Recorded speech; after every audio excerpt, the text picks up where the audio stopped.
He's in studio, so it's not the Western Pizza guest hotline. He's playing a show tonight at Casino Regina. Brett Kissel, second time on the SportsCage since I've been doing this. You're back in Regina.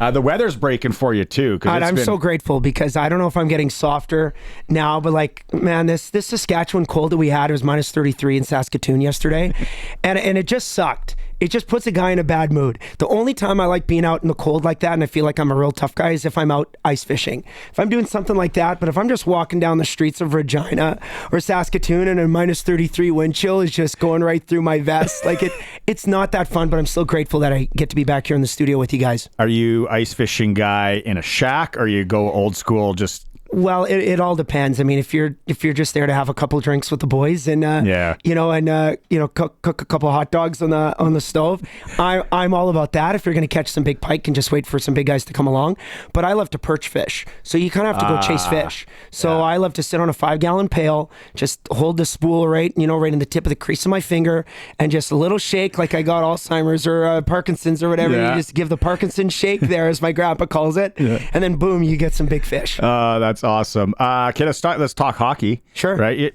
Let's go first off. Four Nations Cup. Yeah. What do you think? I'm sure you've had a chance to talk about it a little bit. Everybody's got an opinion, and social media is just blowing up right now with people who are excited. But I would say 75% of the people are just roasting this list. There was always going to be that in Canada, right? Yes. Like there's always something. I love. I think the Americans are big up front, and they're going to be greasy, and that's going to be hard. So they're going to need some guys to lean on them there, and that's what they got, right? When you look at the Bennett's, the Parenko, no one thought that was maybe going to come through. Morrissey, Marchand, obviously, just always disturbing things. Reinhardt. The goaltending, though, and your dad, when we talked before, your dad was an old goaltender, right? Aiden Hill, Bennington, I thought Thompson was going to get maybe the call, or as a sentimental pick, Marc-Andre Fleury. I said that on the bus today. And here's the thing is that we know that our goaltending isn't strong in terms of stats, in terms of a big name and a big draw and stuff like that. Okay, I get it. But at the same time, Jordan Bennington, 2019, St. Louis Blues, nobody ever heard of him. Aiden Hill beat my Edmonton Oilers, and he was the 6th goalie that they went through that year because Laurent Brossoit was filling in because Robert and Leonard had gone down and everything like that. So all of these guys are capable, and I would have loved to see Marc-Andre Fleury because of the sentimentality, especially if he's going to be the 3rd goalie anyways. But you never know. Give him a little bit of ice time and he could steal a game, and it could be this beautiful story, which I'm a big sentimental guy. I'm not saying that I'm like this Disney guy that wants it to be like, the Mighty Ducks. But that would have been great to see, but we don't have a name like Connor Hellebuyck. We don't have a name like, some of the big time guys that are going to be playing in Finland as well as Sweden. But Binnington or Aiden Hill could get hot. Oh, absolutely. And if they get hot, then what does it matter? I feel like we were talking about it on the show on Tuesday, and I said, let's remember these guys are good. Like, it's not like we're pulling a guy from Adult Safe Division D. Yeah. Hey, getting in there and playing for us. These guys are pros. Hey, David Harris won a hockey game, number 42. He's 40 years old, and when he filled in, like anybody can win a hockey game, especially if you're playing like a team out front. And so if these guys are coached well, and if everybody's doing exactly what they need to do, and Connor McDavid, this is his first real opportunity for international play. If Connor McDavid does Connor McDavid things with a golden goal moment like Sidney Crosby and just takes the team on his back, we have a chance here. We're not out of the running. Canada is supposed to win, and I sure hope we do. I think a lot of people today are talking about they're not taking Bedard, right? Regina tied to Bedard, and then even Celebrini to an extent, like those young guys. You know what?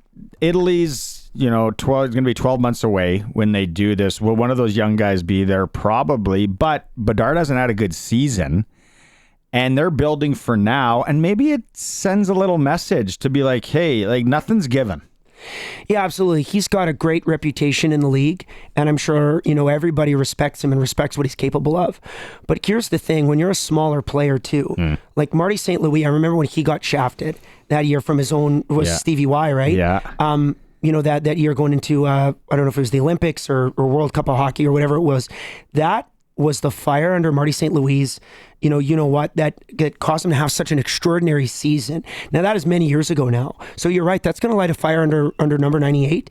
And without a shadow of a doubt, you watch as they go into Olympics and any other international play, he wanted to play there. He wanted to be either on a line or in the dressing room with Crosby and McDavid and to be in the exact same category and conversation. And the fact that he isn't, there's no doubt he's going to be playing mean hockey now.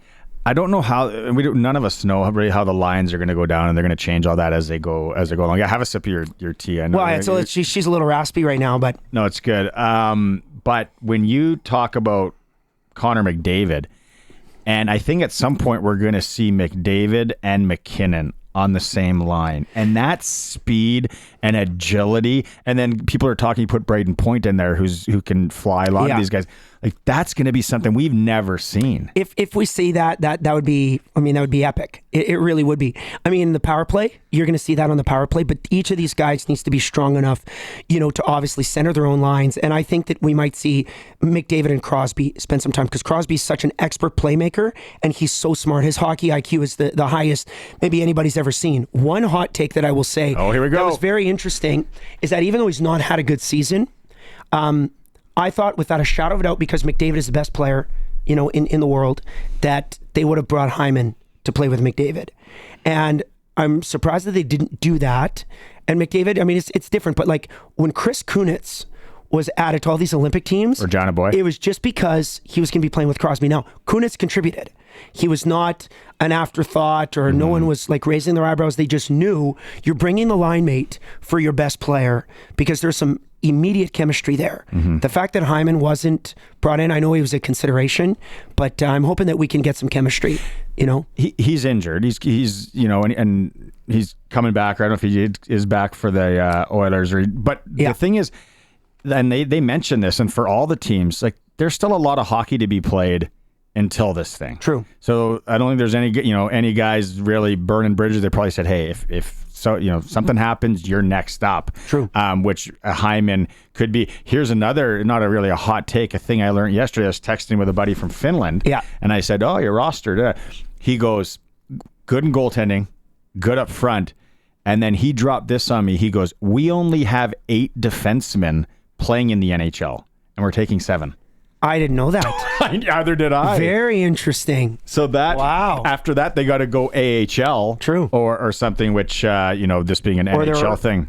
Oh, so it's got to be NHL, so they can't go to the Elite League, correct? I don't know, but I think NHL is involved in this and all that, so I don't know the ins and outs. Okay, let's go to the show this evening. It's an acoustic with a couple other guys. Like, what are people going to see? Because there's only like 30 tickets left. Yeah, so I think we got 15 pairs left. So, if anybody's listening right now to the Sports Cage, please, come on down and experience the show. I'm really proud of it and how it's morphed, since we started in late October. For me, we don't just take it show by show. We really take it moment by moment. It is an acoustic show, but I've got basically a master set list of songs that I can draw from, but I have no idea what the crowd is going to give me tonight.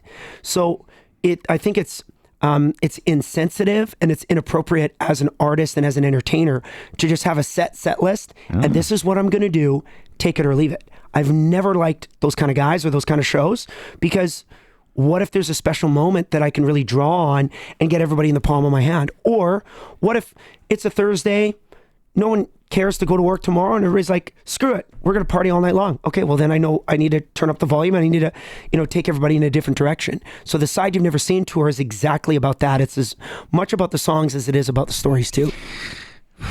I hope you got a lot of tea on hand if we do that. Is there any Christmas flavor to? If someone throws out, "Hey, play Dolly and Kenny," or Christmas. Well, I probably would. I'd love to play a little "I'll Be Home with Bells On." That's my favorite record. Is it? 100%. Yeah. Hard Candy Christmas. I joked about it on the show. I'm like, John Lennon, Imagine, great, but Hard Candy Christmas, like. I love that you say that. I'm sure your text line is going to light up. But I love that record, and if people want a little bit of Christmas, why not?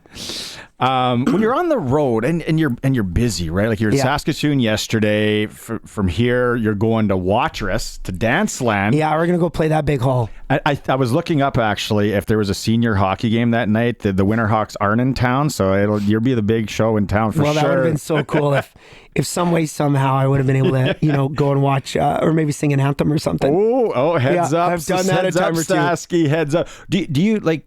Because you're on the road and like you're drinking the tea and it's got to be so grueling. Do you train at all? Like, what do you?